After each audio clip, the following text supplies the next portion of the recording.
My friend Marco said he made it up, that he got the idea from a horror movie where they played hide and clap, and when we were all racking our brains for a party game on New Year's Eve, Marco had been the first to make a suggestion.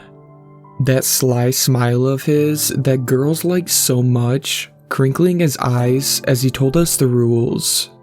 The game requires at least 3 people, though 4 or more is better. One person is picked to be the questionnaire, basically the game's version of it or the monster. Everyone else is a whisperer. All of the lights are turned off in the house, and every whisperer goes and hides while the questionnaire sits in the dark and counts to 60. After that, the questionnaire gets up and begins hunting. They're blind, just like the rest, but they have the advantage of asking questions. Feeling their way through the dark, they can call out questions the whisperers must answer, though they may answer softly, as their name implies. It was at this point that Ryan raised his hand with a smirk. What was stopping someone from just not answering or mouthing the words? Marco hadn't returned his smile, instead looking over all 5 of us with a seriousness I wasn't used to from him. That person would have broken the rules of the game and would be punished accordingly. This prompted some laughter from us, but I could already hear some nervous excitement I was feeling echoed in my friends' voices as well. Marco seemed not to notice as he went on. The questions and whispered responses served 2 purposes. The first was the means of locating the whisperers. When someone was found, they became a questionnaire too.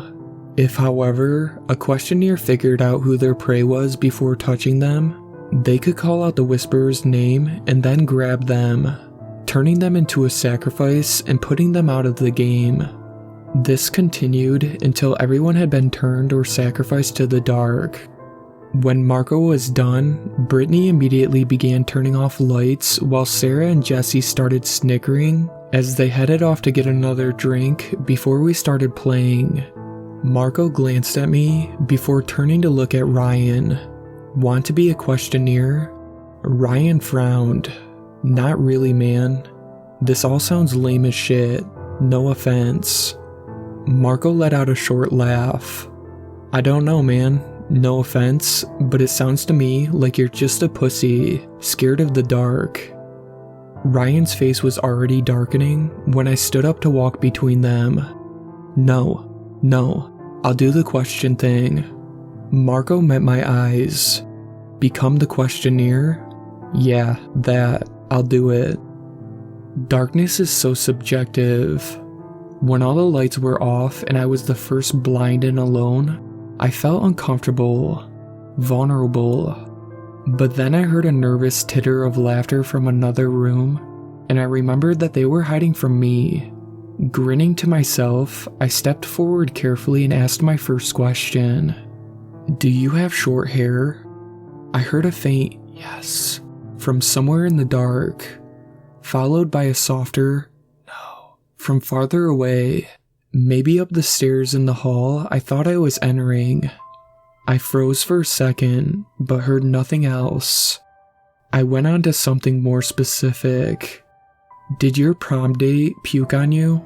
I heard a short yelp of laughter from upstairs, followed by 3 faint no whispers, 2 from upstairs and 1 from the back of the house, but I was waiting for someone else. Yes. I stepped forward and turned to my left, barely remembering to shout out, Brittany, before lunging forward and poking her in the stomach.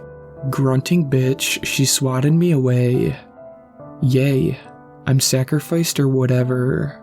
I'm going outside to smoke. She let out a curse as she bumped into a chair and then made her way to and out the front door. I let the echo of the closed door trail off before I asked my next question. Are you going to pre-med? Upstairs faintly. No. Yes. And then downstairs in the back, a single no. I was beginning to wonder about that.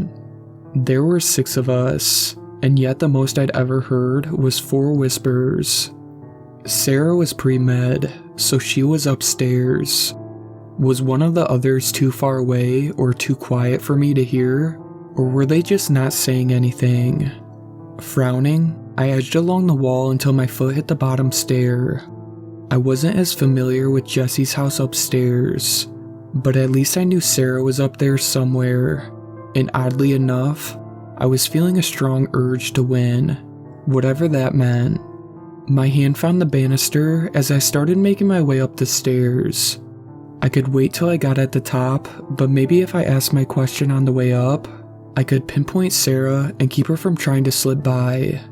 I wasn't sure what to ask next, so I finally just said the next thing that came to me. "What do you want to do after this?" "Drink. Watch a movie."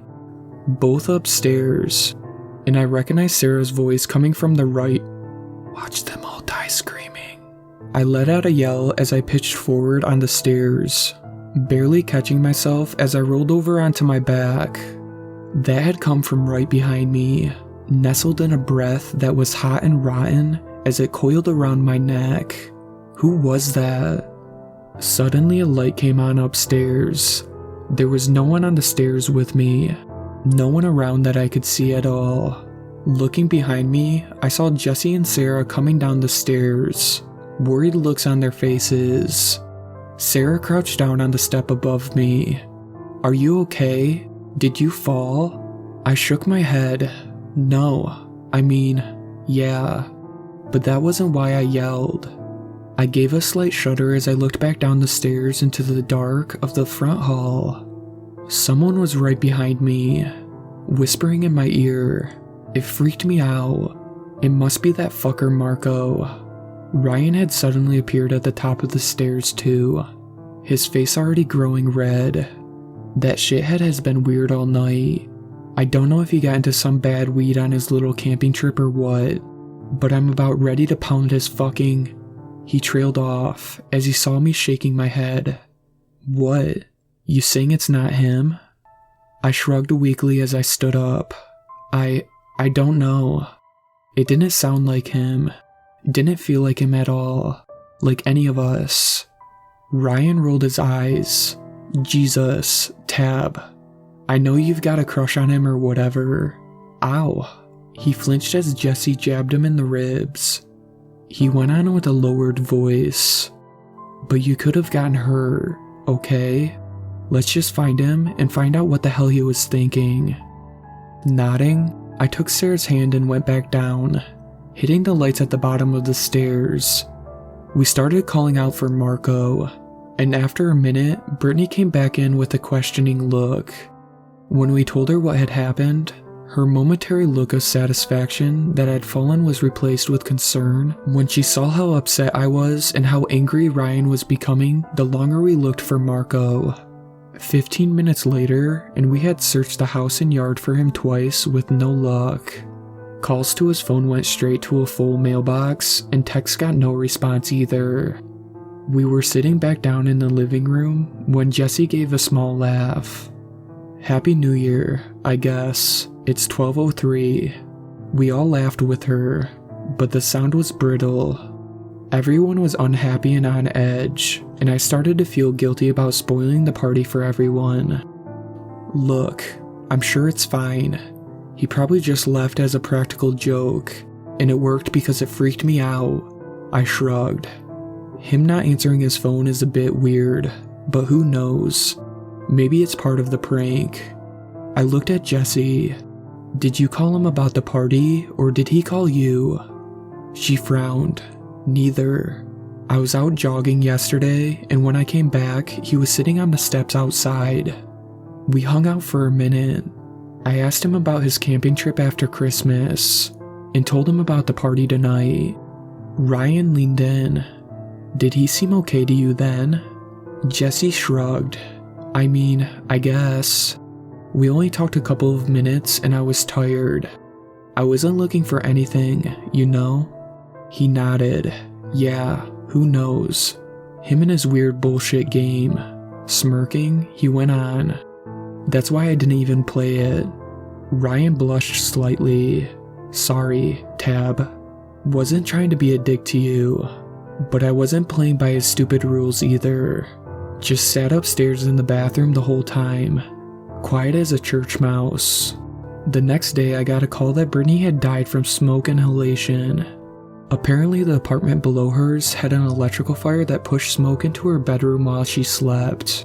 They claimed she had never woke up, though I wonder how they knew. Wonder if she had a few moments of clarity before she choked to death on gray air. I didn't have to worry about Ryan. He was working last weekend shift at his father's steel mill before heading back to class. He'd done it every summer and holiday since he was 17. But that night, the night after the party, there was a misroll on one of the hot rolling mills. 30 feet of red, molten steel shot out like spray of burning silly string, hitting the wall and two of the men. It only burned the other man's leg.